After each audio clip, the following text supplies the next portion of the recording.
भी लाइट लगती है।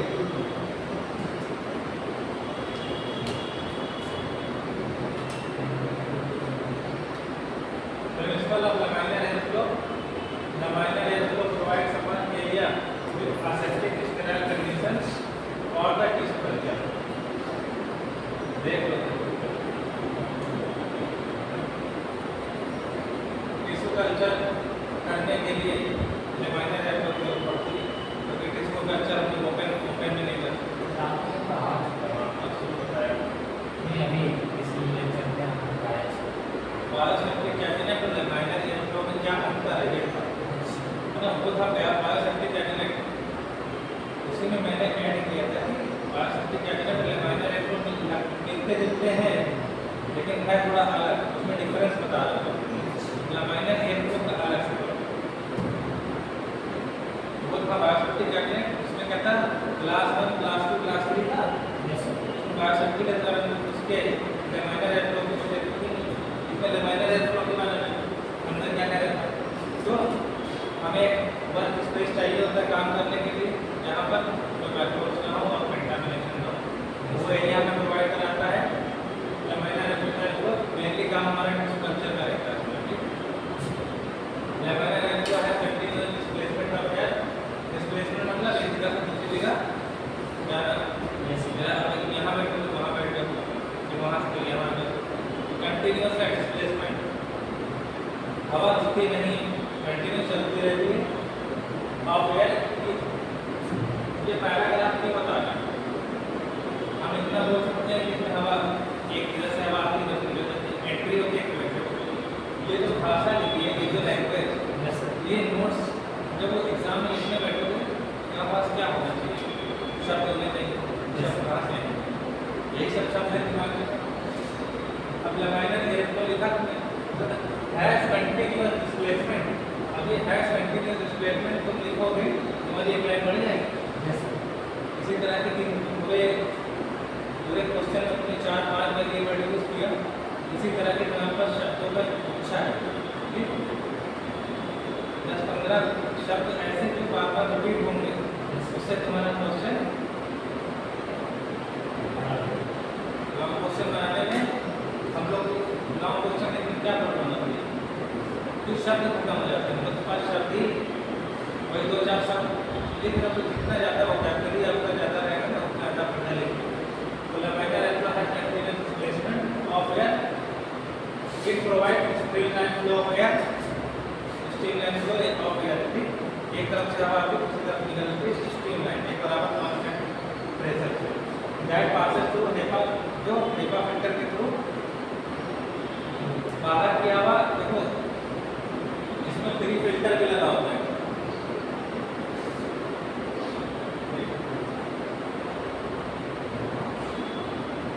HEPA फिल्टर और एक प्री फिल्टर। पहले प्री फिल्टर से क्या हवा निकलती थी, HEPA फिल्टर में लगती, ताकि बड़े वाले जो पार्टिकल्स हैं वो प्री फिल्टर में चल जाए, HEPA फिल्टर में जो और फाइन पार्टिकल्स हैं, हाँ वो बैक्टीरिया वगैरह वो, तो HEPA फिल्टर पास करके हवा आती है, ठीक है, filter that remove the particles from the air, air से जो बाहर कमरे की हवा अंदर आ रही है वो फिल्टर होकर तब अंदर जाके आएगी।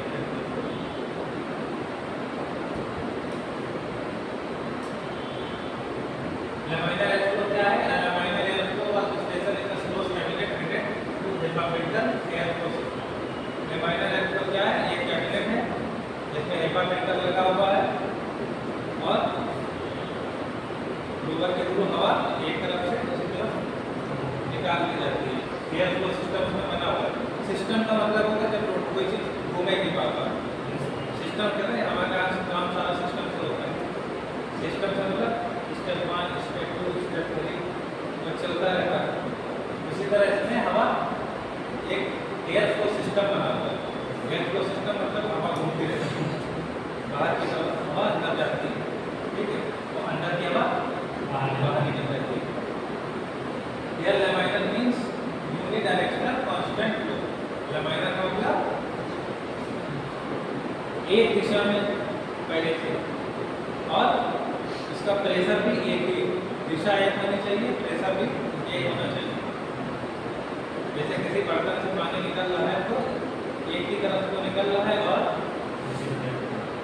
एक ही तरफ निकल रहा है, एक ही प्रेशर से निकल रहा है, यूनिडायरेक्शनल और कांस्टेंट है फ्लो विद ऑलमोस्ट नो और मिनिमल टर्बुलेंस, इसमें कोई बीच में रुकावट ना हो। टर्बुलेंस मतलब रुकावट। इससे हवा सीधी आए, यहाँ से हवा सीधी आए तो किस निकल जाए, तो ये स्ट्रीम लाइन है फ्लो होगी। अब यहाँ से वहाँ तक पाइप लगा हो तो इस पाइप से हवा घुसेगी, इस पाइप से निकल जाएगी, तो स्ट्रीम लाइन होगी। अगर यहाँ कोई पाइप नहीं लगा होगा, हवा यहाँ से आ रही है, खिड़की से बाहर निकल रही तो हवा अंदर आएगी, दीवार से टकराएगी, उनसे भी टकराएगी, उससे क्या होगा, हवा में टर्बुलेंस पैदा होगा, तब बाहर जाएगी। ठीक है, तो मिनिमल टर्बुलेंस बहुत ना के बराबर टर्बुलेंस होता है। The purpose of using such workstation is laboratories to create particle and bacteria free working environment to carry out specialized work। जो काम हम करने जा रहे हैं तो कैरी आउट स्पेशलाइज्ड वर्क, एक निश्चित काम हम करने जा रहे हैं। हमारा मकसद क्या है, पर्पस, हमारा उद्देश्य क्या है, इस्तेमाल करना क्या, work station in laboratory, lab में वर्क स्टेशन, ये वर्क स्टेशन है हमारा, ये हमारा वर्क स्टेशन लैब में जो यूज करते हैं, इसका पर्पस क्या है, create particle and bacteria free working environment. इसका मकसद ये कि बैक्टीरिया और पार्टिकल से फ्री हो जाए हमारा वर्क स्टेशन, यहाँ काम कर रहा है। ये यहाँ यूवी लाइट लगी होती है, थोड़े थोड़े जो बैक्टीरिया होंगे वो यूवी लाइट से मर जाएंगे। यूवी लाइट जला के काम नहीं करता, पहले से आप यूवी लाइट जला के रखेंगे काम करने पहले, ताकि जो पहले से वो हील हो जाए बैक्टीरिया, उसके बाद लाइट बंद करके तब आप काम करेंगे, और काम करते में लाइट देने को नहीं।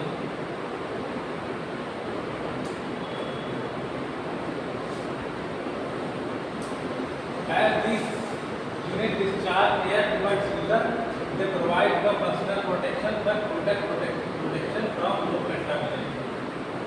अब इसमें से हवा बाहर निकल रही कंटिन्यूअस, ठीक, तो क्या लिखा है, as these units discharge air towards user। User कौन है, यूजर मतलब इस्तेमाल करने वाला, टुवर्ड्स मतलब की तरफ, यूजर की तरफ हवा आएगी, लेकिन यूजर की तरफ क्या हवा उसके अंदर नहीं जाएगी। हमारी सेफ्टी नहीं है, सेफ्टी किसकी है, सैंपल की, क्योंकि कमरे की हवा उसके अंदर जाएगी तो सैंपल क्या हो जाएगा, कंटामिनेट। अंदर की हवा बाहर जा रही है तो सैंपल कंटामिनेट नहीं होगा, फ्लो बाहर को जा रहा है तो बाहर इसके अंदर कैसे आ पाएगा। No personal protection but total protection from loose contamination.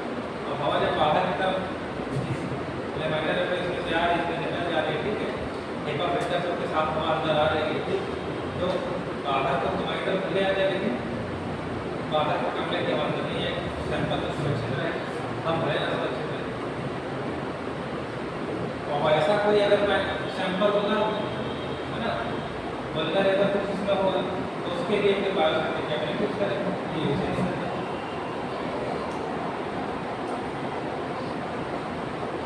LAF is short form of laminar F।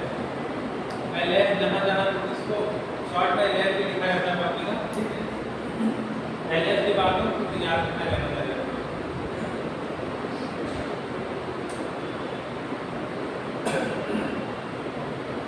ये तो बताया उसमें डिफरेंस नहीं है, जमाना का होता है तो इसमें क्लासिफिकेशन का क्लास 1 क्लास 2 क्लास 3 इसमें क्या हॉरिजॉन्टल वर्टिकल है, लेमिनर है तो सबका मान यूज है, various application such as life science, microbiology में यूज होता है, IVF सेंटर है तो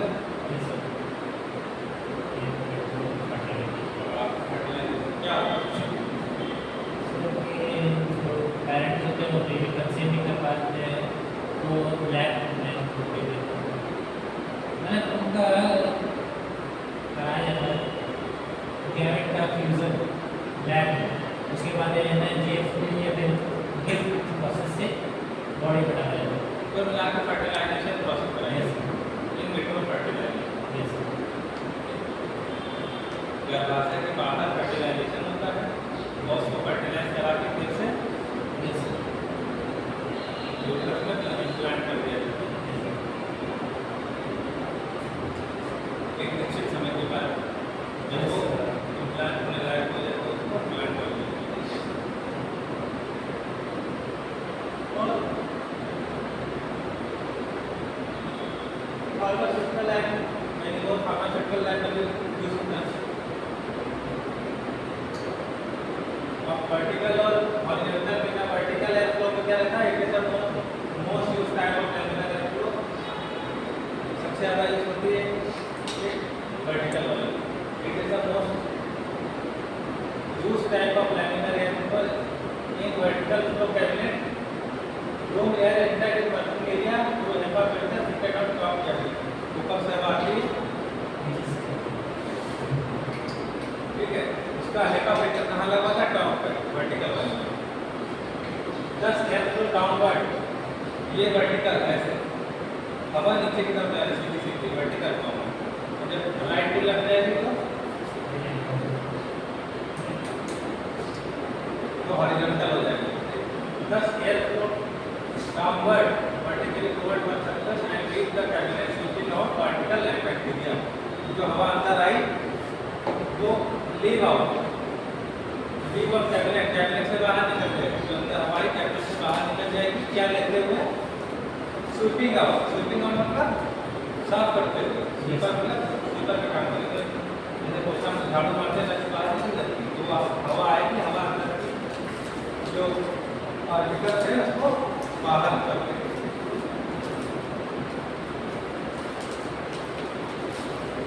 horizontal laminar air flow, horizontal air flow cabinet room air entered in working area through HEPA filter fitted on the back side of the cabinet. Entered air flow horizontally towards the user creating filter air flow horizontally towards the user creating sterile working environment।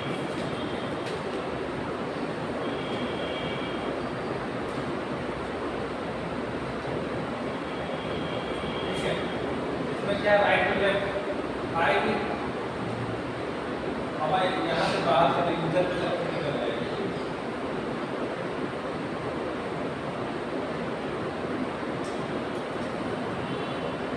Filter air flow horizontally हवा आएगी, air flow आएगा towards the user की तरफ creating sterile working environment. अंदर किसी बाहर लेके चले जाएगी। सर ऐसे सामने साइड ऐसे आएगी या फिर कैसे सामने से वर्टिकल में ऐसे चली जाएगी। अच्छा, क्योंकि इसमें यूजर की कोई प्रोटेक्शन थोड़ी ना है, जलपर की प्रोटेक्शन है। इसमें राइट से आके से निकल जाएगी, तभी यहाँ पे की तरफ आएगी। साफ करते एक तरह से लैमिनर एयर फ्लो एयर का फ्लो है जो झाड़ू लगाकर चलेगी अंदर की चीज़ें पार्टिकल। अभी यहाँ पर हम एग्जाम्पल देते हैं, यहाँ पर ये डेस्क है, इसको तुम कपड़े से पोछो, 5 मिनट के बाद आओ फिर पोछो, फिर मिलेगी। जो हमें मान लो हम जब डस्ट बैठ रहे हमें दिख रहा है, जब डस्ट हमें दिख रही है इसका मतलब बैक्टीरिया भी आएगा आराम से। इसीलिए अगर हम यहाँ फूंक मारते रहे तो तुम आगे थोड़ी देर बाद देखोगे तो यहाँ पे डस्ट नहीं मिलेगी। यहाँ पंखा चालू करके आ रहे तुमने मैंने इसको कोई पंखा मांगा, यहाँ पर आप पंखा फर्राटा वाला चला के यहाँ धूप मिट्टी जमा होने पाएगी। इसी तरह हवा के एयर फ्लो के साथ में हम काम कर सकते हैं, तो स्वीप आउट होता रहेगा, ये पार्टिकल्स नहीं रुकने पाएंगे, मतलब अंदर धूप मिट्टी न जमने पाए। काम करते करते पता चला हम लोग कभी कभी वहाँ झाड़ू लग रही यहाँ डस्ट नहीं होनी चाहिए, कपड़े में भी डस्ट आती है, डस्ट को कोई रोक नहीं पाया। तुम कमरा चारों तरफ से बंद करके भी 1 महीने बाद खोलोगे तुम्हें अंदर क्या मिलेगा, डस्ट मिलेगी या नहीं पाओगे कहाँ से।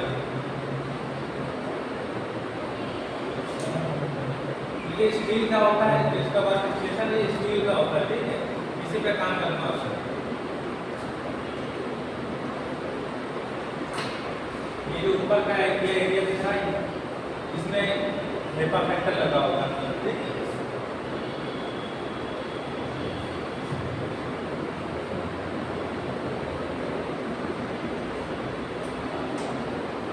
ये देखो, ये वर्टिकल वाला है,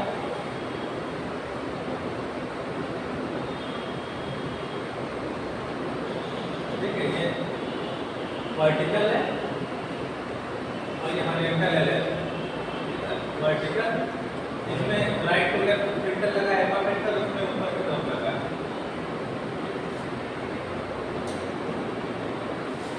part of laminar head chamber, laminar head chamber में क्या लगा था, फ्लोवर लगा होता है, ये देखो तो चल यहाँ फ्लोवर बना रखा है, है ना? ये फ्लोवर देखा पंखा,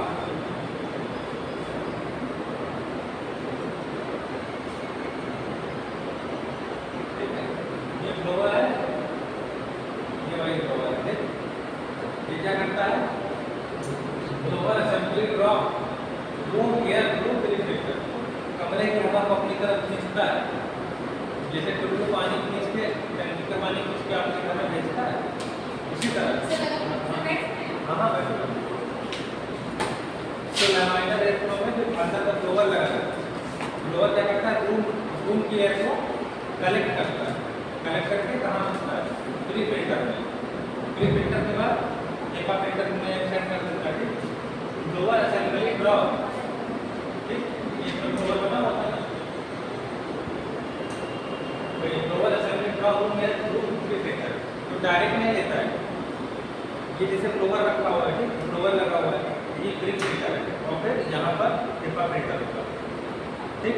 फ्लोवर पहले क्या करेगा, हवा को खींच के drop room air through pre filter, ठीक, प्री फिल्टर में पहले हवा आएगी तो बड़े पार्टिकल्स वहीं पे रुक जाएंगे, उसके बाद वो एयर सक करेगा कहाँ, HEPA फिल्टर की तरफ, ठीक है। ये प्री फिल्टर है और HEPA फिल्टर किसी तरह होता है, same, it is primary air filter which filter को air initially and forward toward HEPA filter की तरफ प्री फिल्टर भेज देता है, सेंड करता है, usually pre filter through out 5 micron से जितने बड़े पार्टिकल हैं वो प्री फिल्टर में रुक जाएंगे, 5 माइक्रोन से छोटे जो पार्टिकल है वो HEPA फिल्टर में रुक जाएंगे, ठीक। This is final filter, HEPA filter final filter, एक तरह से अल्ट्रा फिल्टर होता है, अल्ट्रा फिल्ट्रेशन हो जाता है, air filter through pre filter is forwarded toward HEPA filter, HEPA filter क्या करता है, 99.9% डस्ट पार्टिकल्स और बैक्टीरिया माइक्रोब्स अपने में एब्जॉर्ब कर लेता है, ठीक, एब्जॉर्ब कर लेता है या वहाँ से रोक देता है। ये प्रेशर के लिए एयर का प्रेशर मेंटेन करने के प्रेशर बात होता है उसमें, ठीक है, इसमें तो बताया लाइट नहीं। ये वर्किंग बेंच आपकी कैसे it is made of stainless steel sample product from it forward, ठीक, ये स्टील के जैसे लाइट नहीं होती, स्टील का आपका वर्क स्टेशन है, जैसे होटल अंदर स्टील का, स्टील का रहता है उसको क्लीनिंग करने में भी आसानी रहती है, क्योंकि सर्फेस एकदम इसका कोई जैसे ये सर्फेस एकदम चिकनी है, यहाँ पर कोई रुकावट नहीं है, ठीक, इसमें भी साफ करने में आसानी रहती है, ठीक है। अब जैसे यहाँ पर एक चीज लगी हुई है, ठीक, हमारे पास रेस्ट्रिक्शन है, यहाँ पर कोई चीज़ रखी हुई है तो डस्ट पार्टिकल का इसके नीचे भी या इसके सराउंडिंग जमा हो जाएगा, है ना, कोई भी चीज़ ऐसे रखी हुई है, अगर ऐसे ही नहीं रखा हो तो हवा के साथ साफ होना है, यहाँ घूमने के मन होगा, अगर कोई चीज़ यहाँ रखी हुई है इसके आसपास डस्ट जमा होती है, एयर का प्रेशर यहाँ से आया, यहाँ पर जो डस्ट जमा है उसको उड़ा ले जाएगा, यहाँ पर भी जो डस्ट है पार्टिकल हवा का इधर से आ रहा है साफ हो जाएगा, लेकिन यहाँ पर क्या है ऑब्स्ट्रक्शन है, यहाँ पर कोई डस्ट पार्टिकल है वो यहाँ से रुक जाएंगे, यहाँ से अगर ये चीज़ ऑब्स्ट्रक्शन यहाँ ना होता तो इस टेबल पे हवा के साथ डस्ट पार्टिकल हो जाएगा।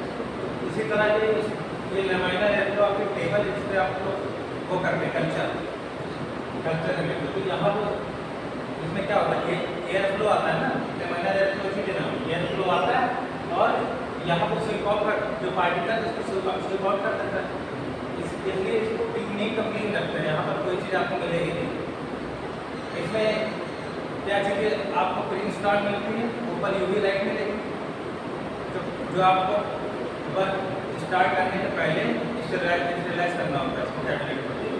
और क्या मिलेगा, एक सॉकेट भी मिलेगा अंदर, और गैस का कनेक्शन, गैस पाइप का कनेक्शन भी मिलेगा। ठीक, मान लो आप उसमें हीटिंग कर रहे हो, फंक्शन बर्नर की मदद से आप हीट कर रहे हो। ठीक है, शैश क्या होता है, आगे का शीशे का दरवाजा जो होता है वही शैश होता है। शैश स्लाइडिंग फ्रंट जो होते थे, पहले टीवी अलाउ नहीं आता था, इसमें आपको टीवी रखते थे पहले, वैसे देखने में माइनर एयरफ्लो बायोसेफ्टी में मिलता है। शीशे का दरवाजा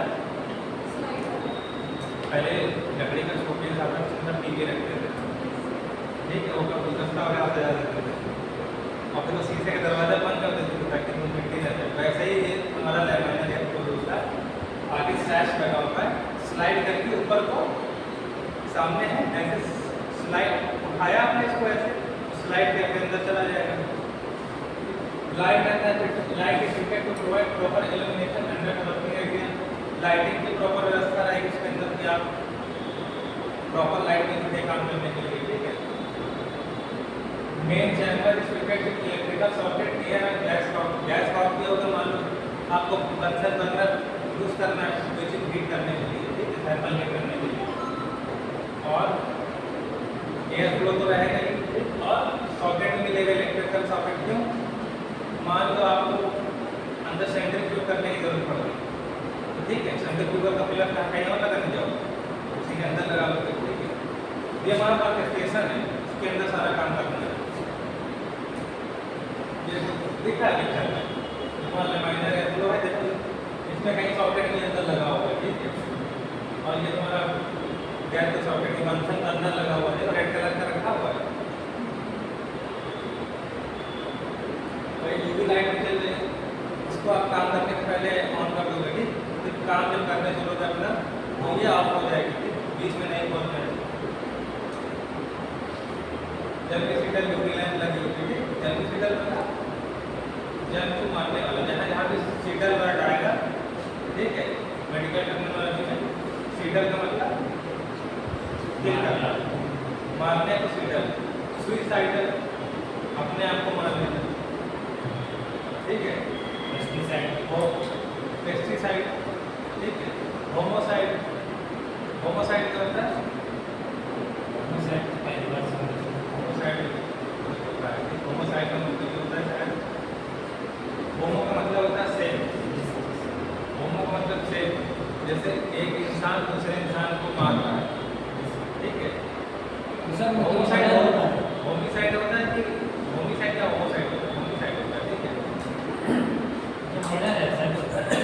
ठीक, तो सुसाइड आया है ना, वो वर्ड उसी से आया है, सीडल का मतलब मारने वाला। ठीक, UV line added option which is used to stabilise working area prior use मतलब काम करने के पहले ही इस्तेमाल कर लेना। ठीक, main work it is advise no contact to made in chamber during this time. जिस समय यूवी लाइट ऑन होगी उस समय अंदर कुछ टच नहीं करना है।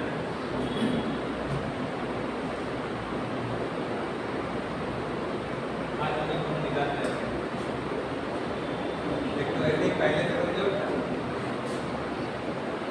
Air filtration efficiency of laminar airflow or filtration depend upon the quality of the filter and the filter। अच्छा, एयर फिल्ट्रेशन किस चीज़ पे डिपेंड करता है, फिल्टर के ऊपर। जैसे आरओ में क्या लगता रहता है, आरओ का फिल्टर क्यों सर्विस कराने की जरूरत पड़ती है, पानी क्लियर नहीं करेगा। इसी तरह इसमें भी फिल्टर एक समय के बाद अगर फिल्टर अच्छी क्वालिटी नहीं है, फिल्टर खराब लगा हुआ तो वो आपका कंटामिनेट मतलब डिकंटामिनेट नहीं कर पाएगा। ठीक है, in air the air filtration system is created for sufficiency and critical environment. Air filtration आपके लिए क्यों जरूरी है, क्रिटिकल एनवायरनमेंट आपका अंदर बनने पाएगा। वर्क एरिया क्या है, the working area is design for comfortable working area. ये तुम्हारा एयर बनाया गया, इसका डिजाइन इस तरह से किया गया आपको काम करने में कोई परेशानी ना हो, सेफ्टी भी रहे, और इजी क्लीनिंग। इसका सर्फेस देखना तो कोई बीच में रुकावट नहीं है कि कुछ ठीक है, आप उसको क्लीन कर रहे हो तो कोई चीज़ रुकावट आ रही है, ठीक, किसी वजह से टच नहीं रुकता वहाँ पे। एक ऑप्शन क्या रहेगा, do not switch on the UV lamp during the working period. जब काम कर रहे हो, जैसे कच्चा रिपेयर कर रहे हो फैक्ट्री में, ठीक है, उस समय यूवी लाइट नहीं ऑन करनी है। Do not enter head in the laminator, उसके अंदर वुड के अंदर हेड नहीं डालना है, के अंदर सर डाल के काम करना है, ठीक है, हाथ को लगता है। Movement of the analyst should be slow और control during work to allow unidirectional air flow. अच्छा, आपको पता है एयर फ्लो सिस्टम उसमें आता है, आपको तो नहीं पता है। एयर में क्या रहता है, हवा का फ्लो कैसा आता है, यूनिडायरेक्शनल रहता है। अब उसमें ज़्यादा इंटरफेयर करोगे, बार बार साइड सर डाल लो, हाथ बहुत ज़्यादा चलेगा। अब आराम से काम करो, स्लो।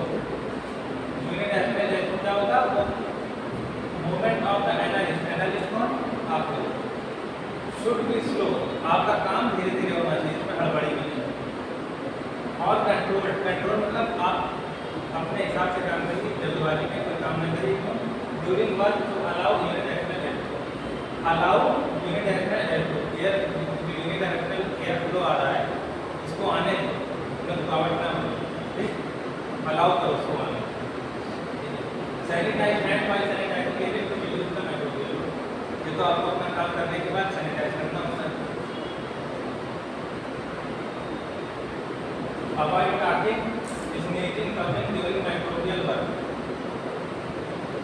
अब मान लो कल्चर बना रहे हो आप, आपके पास सैंपल है जिसका बैक्टीरिया का, आपके पास सैंपल बैक्टीरिया का है, उससे आपको भी हो सकता है, ठीक है, इन्फेक्शन। अब उसमें क्या आपको छींक रहे हो, अच्छी, पहले आपने खींचा ना, तो आप सब खींच ले जाओगे, ठीक है, तो आप एक कंटामिनेट हो जाओगे। छींकना नहीं, खांसना नहीं। छींकने से क्या होगा, आप कंटामिनेट हो जाओगे, और खांसने से क्या होगा, सैंपल कंटामिनेट हो जाएगा। खांसने में क्या होता है, हमारी जो खांसने की प्रोसेस में क्या होता है, हमारा जो इंट्रा इंट्राथोरैसिक प्रेशर, इंट्राथोरैसिक प्रेशर, जैसे इंट्राक्रैनियल प्रेशर होता है, हेड में प्रेशर होता है आईसीपी, इंट्राक्रैनियल प्रेशर, वो इंक्रीज हो जाता है तो क्या बच्चों में हाइपरसेंसिटिविटी वगैरह हो जाता है, बच्चों का सर बड़ा बड़ा रहता है, ठीक है। आईओपी होता है ना, आईओपी इंट्राऑक्यूलर प्रेशर, आईओपी बढ़ जाता है तो आईसीपी बढ़ जाने से क्या हो जाता है, आईसीपी बढ़ जाता है, क्या बताया था मैंने, सर बड़ा हो जाता है। हाइड्रोसेफेलस, बच्चे के बोन में नहीं फ्यूज होती है, जो टॉपिक को चेंज करती है, ये बता सकते सर, ये रोटी में तो एक छोटा बच्चा न्यूबॉर्न है, 1 साल तक या 6 महीने तक, 1 साल तक उसकी ये बोन यहाँ पर फ्यूज नहीं होती है, ठीक है, इसे ब्रैंडा बोलते हैं, ठीक है। ग्लैमेला कहाँ होता है, जहाँ पर हम लोग टीका लगाते हैं, ये ग्लैमेला होता है,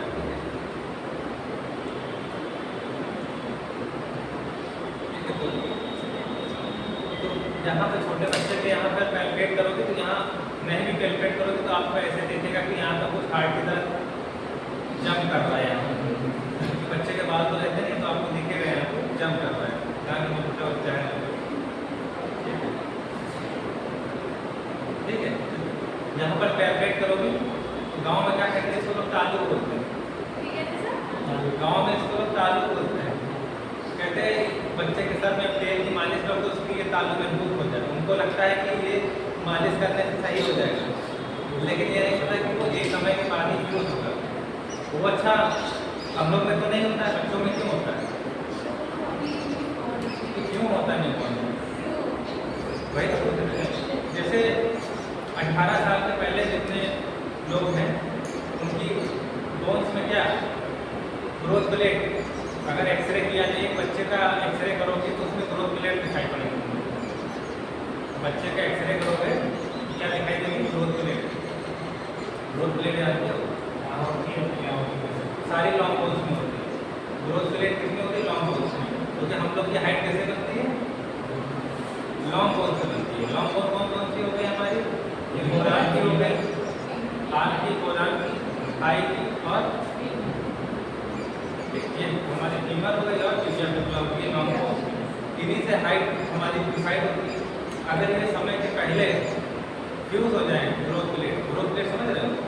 जैसे ये हमारी बोन है, ये जो हरा टिप देख रहे हो ये मान लो ग्रोथ प्लेट है। अभी ये फ्लेक्सिबल है।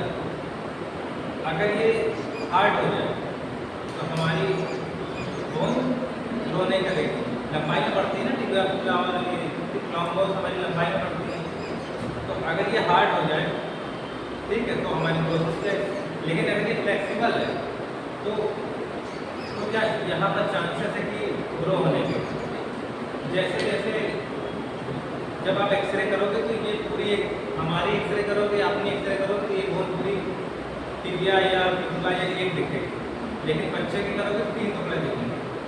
एक बीच का शाफ्ट दिखेगा, हेड, इधर का हेड, ठीक, प्रॉक्सिमल हेड, डिस्टल हेड, दोनों प्रॉक्सिमल हेड, डिस्टल हेड दोनों अलग अलग दिखेंगे, बीच का शाफ्ट अलग दिखेगा, उसके बीच में फ्रैक्चर जैसा दिखेगा। देखोगे ऐसा लगेगा इसके बच्चे की हड्डी टूटी है, फ्रैक्चर है, लेकिन वो फ्रैक्चर नहीं, वहाँ पर ग्रोथ प्लेट है। ग्रोथ प्लेट की क्या, उसके बीच में कैलस बनता रहता है, बनता है, फ्रैक्चर होता है तो बीच में क्या बनता है? कैलस बनता है। कैलस तो सॉफ्ट होता है, धीरे धीरे हार्ड होता है। इसी तरह बच्चे की उम्र जैसे जैसे बढ़ती जाती है, कैलस धीरे धीरे हार्ड होता रहता है और 18 साल के बाद वो 18 साल में 20 साल में पूरी तरह से ग्रोथ प्लेट एंड हो जाती है, बोन फ्यूज हो जाती है, तब उसकी हाइट नहीं बढ़ती। ये सब में अलग अलग होता है। तो मैं ये कह रहा था कि इसको ये फ्यूज बचपन से ही फ्यूज करके नहीं बंद करके नहीं गॉड भेज देते, इसलिए नहीं भेजते हैं क्योंकि बचपन में जब बच्चा जन्म लेता है, ठीक है, बच्चा जब जन्म लेता है तो कई चीज़ें, बच्चा जब यूट्रस से वो बाहर आ रहा होता है तो एक छोटी सी जगह से बाहर आ रहा होता है, उससे क्या होता है? उसके हेड में प्रेशर लगता है। अगर उसकी बोन पहले से हेड की जो बेबी होता है हमेशा सिफेलिक होता है। सिफेलिक एक होता है कॉर्डल, एक होता है सिफेलिक। कॉर्डल का मतलब नीचे का हिस्सा, ये हमारा कॉर्डल, ठीक, और सिफेलिक हेड वाला हिस्सा सिफेलिक, टेल वाला हिस्सा कॉर्डल। तो बच्चा घूम जाता है ना, कहते बच्चा घूम गया, बच्चे का सब ऊपर चला गया, ठीक है, और उसका ये पोर्शन हिप वाला नीचे आ गया। अब डिलीवरी तो होगी कैसे होगी? जब बेबी सिफेलिक होगा तभी पॉसिबल है ना, तो उसका सिजेरियन करना पड़ेगा। बैठो। तो इसीलिए जब बच्चा यूट्रस से बाहर आ रहा होता है छोटी सी जगह से, तो उसका सर दब जाए। अगर बोन फ्यूज होगी तो वो बाहर कैसे आएगा? एक तो उस चीज़ के लिए होता है, दूसरी चीज़ साथ में एनाटॉमी भी होता है। साथ में एनाटॉमी भी समझ लीजिए, एनाटॉमी का पार्ट है।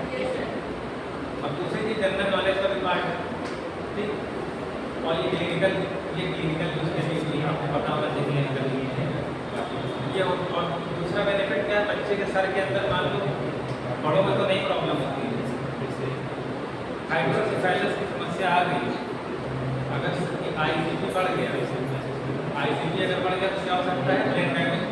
ये हमारी बोन है, ब्रेन बोन से जो क्या होगा? टकराएगा।